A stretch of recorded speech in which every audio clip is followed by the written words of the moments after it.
Eh bien, bonjour à toutes et à tous, et aujourd'hui, je vais faire mon premier WWE Instant Catch.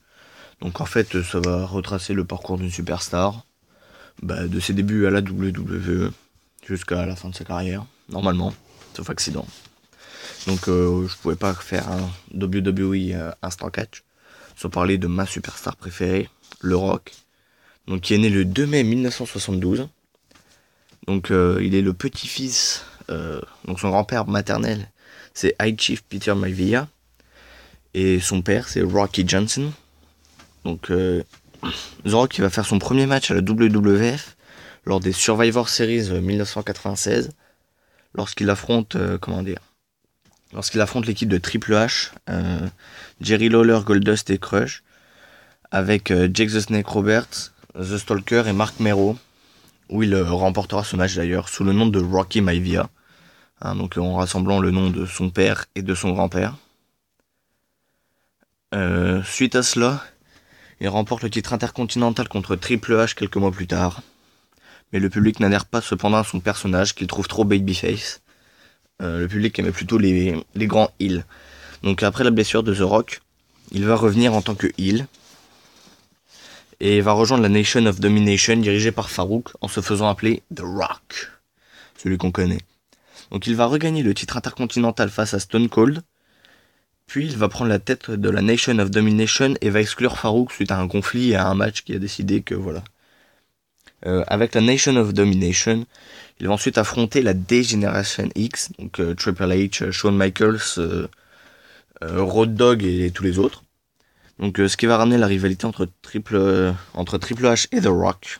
Donc The Rock va battre Triple H lors du King of the Ring 1998. Mais donc il va réussir à se qualifier jusqu'à la finale, mais malheureusement va perdre contre Ken Shamrock.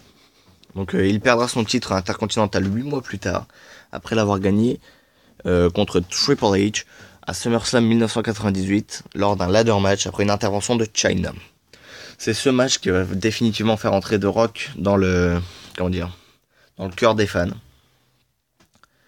Il remporte le titre son premier titre de la WWE lors d'un tournoi pour le titre en battant Mankind avec l'aide de Vince McMahon.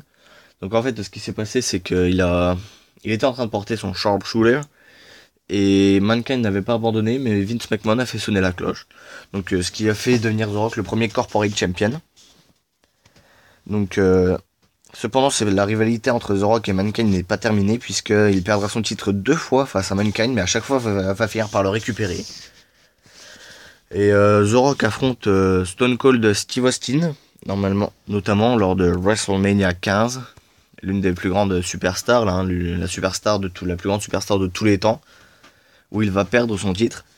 Donc ça va annoncer une série, voilà. Lors du Backlash 1999, The Rock met fin à son alliance avec la Corporation, puisque Shane O'Mac, qui était l'arbitre spécial, il est intervenu de manière non volontaire ce qui a fait gagner en fait Stone Cold. Donc par conséquent, The Rock a mis fin à son alliance avec Vince McMahon et compagnie. Donc ensuite en 1999, The Rock et Mankind forment la Rock and Sock Connection, donc l'une des plus grandes équipes de l'histoire. D'ailleurs, le soir de la création de l'équipe, ils vont remporter le titre contre l'Undertaker et le Big Show. Donc comme quoi c'est vraiment une équipe vraiment très très forte. Et là il y a beaucoup de gens qui vous le diront, que c'était l'une des plus grandes équipes de tous les temps. Ensuite The Rock va remporter le King of the Ring 2000. Donc le King of the Ring 2000, le Royal Rumble 2000. Cependant sa victoire est contestée puisque le Big Show a dit que c'est les pieds du Rock qui avaient touché en premier. Donc il va participer à un Fatal 4-Way à WrestleMania avec le Big Show, Triple H et Kurt Angle, si je crois. Et il va perdre en fait à cause de Vince McMahon. Parce que chacun des membres du Fatal 4-Way est accompagné d'un membre de la famille McMahon. Et lui, Vince McMahon, l'a trahi en lui donnant des coups de chaise en permettant à Triple H de le battre. Donc ensuite, il va regagner le titre à Backlash en 2000. Mais va le perdre à Judgment Day en 2000 également à cause de l'Undertaker. Donc ensuite, il va perdre le titre. Il perd le titre à cause de Kurt Angle contre Kurt Angle lors de No Mercy 2000, suite à une intervention de Rikishi. Donc il bat finalement quand même Kurt Angle lors de No Way Out 2001 et redevient champion de la WWE. Un titre qu'il va perdre lors de WrestleMania, oui, lors de WrestleMania 17 face à Stone Cold Steve Austin, vainqueur encore du Rumble. Donc il a gagné 3 fois Stone Cold le Rumble. Et Stone Cold va encore gagner ce combat. Donc ça fait 2-0 pour Stone Cold à WrestleMania contre le Rock. Ça fait beaucoup. Et The Rock va décider de s'absenter après ça. Donc pour faire une carrière à Hollywood, je pense que tout le monde le connaît maintenant. Notamment dans Fast and Furious ou tout ça. Moi j'aime beaucoup Fast and Furious.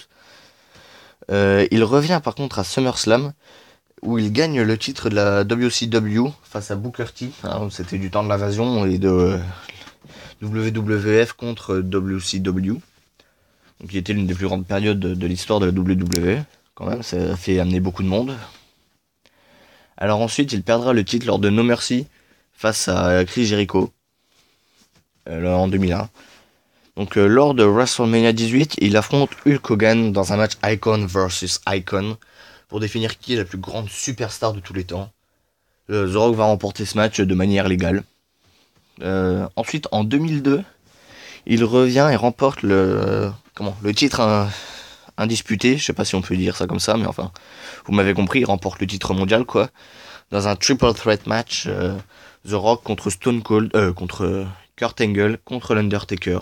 Donc là aussi c'était un grand match lors de Vengeance 2002. Donc l'Undertaker était champion et il l'a battu. Il perdrait le titre cependant face à Brock Lesnar lors de SummerSlam. Donc Brock Lesnar aidé de Paul Heyman quand même. Je tiens à le préciser. The Rock affronte enfin une dernière fois Stone Cold Steve Austin lors de WrestleMania 19. Et enfin il met fin à sa série de défaites face à Stone Cold à WrestleMania. Suite à ce match, Stone Cold arrête. Et il lui montre le Rock lui montre beaucoup de respect. Donc par contre il fera son dernier match officiel, en tout cas, face à Goldberg lors de Backlash 2003, où il va perdre, malgré un grand combat quand même. C'était l'un des plus grands combats de la WWE. Donc en 2008, The Rock intronise son père et son grand-père au Hall of Fame. Donc c'est là où on met tous les plus grands catcheurs. D'ailleurs Stone Cold en fait partie. The Rock, je pense qu'il va bientôt y être, c'est un futur Hall of Famer, ça c'est sûr. Donc il revient à la WWE le 14 février 2011 à Raw et annonce qu'il sera le présentateur spécial de WrestleMania 27. D'ailleurs, lors de ce WrestleMania 27, il avait déjà critiqué Cena et The Miz avant. Et lors du main event, donc Cena contre The Miz pour le titre, The Miz était champion. The Rock va faire un rock bottom à Cena, ce qui va permettre au Miz finalement de conserver son titre, qu'il va perdre quelques mois plus tard. Non, je sais plus quand est-ce qu'il va perdre. Enfin bref, on s'en fout. Le lendemain, The Rock et John Cena officialisent pour la première fois le main event de WrestleMania 28 un an à l'avance. Donc où ils disent qu'ils vont faire leur match. Donc ils vont faire équipe lors des Survivor Series. Donc face à The Awesome Truth, donc composé de R-Truth et de The Miz. Donc ça va être le plus grand match. Ensuite il va y avoir à WrestleMania 28 le plus grand match, l'un des plus grands matchs de l'histoire en tout cas. Un match qui a été une rivalité qui a été la plus construite. C'est once in a lifetime. C'est vraiment le match que personne ne veut perdre, que personne ne veut rater. Et pour tout vous dire, il a été le main event alors que pourtant il n'y avait aucun titre en jeu. Hein, c'était même Undertaker c'était contre Triple H avec Shawn Michaels en arbitre spécial en Steel Cage. En Hell in a Cell n'avait pas réussi à faire autant monter la tension que ce match-ci, qui était pourtant lors du même WrestleMania. Donc The Rock va remporter ce WrestleMania là, ce match en tout cas, grâce à un Rock Bottom. Parce que John Cena avait voulu faire le People's Elbow mais s'est fait contrer en Rock Bottom. 1, 2, 3, le Rock Bastina. Donc grâce à ça, The Rock va pouvoir avoir une opportunité pour le titre lors du Royal Rumble 2013. Donc où il va affronter CM Punk. CM Punk qui avait le record de longévité du titre, enfin en tant que champion en une seule fois. Et il va le battre. Suite à il avait perdu en fait pendant le match à cause de... À cause du manager, Paul Heyman. Donc encore une fois, il avait déjà posé des problèmes avec Brock Lesnar en 2002. Donc ça continue. The Rock va avoir le droit à un rematch qu'il va utiliser directement. Et il va finir par le remporter. Il va gagner son 8e et dernier titre de la WWE. Donc C'était l'un des plus grands matchs également de l'histoire du Royal Rumble, un match pour le titre. Donc c'est ce titre-là qu'il a gagné ne durera pas longtemps, puisqu'il va le perdre, enfin il va le conserver à l'Elimination Chamber, mais va le perdre lors de WrestleMania 29 face à John Cena qui avait demandé sa revanche. Il était le vainqueur de John Cena qui avait gagné le Royal Rumble 2013. Donc il avait droit à son match et The Rock lui avait dit que c'était le seul adversaire qu'il voulait affronter.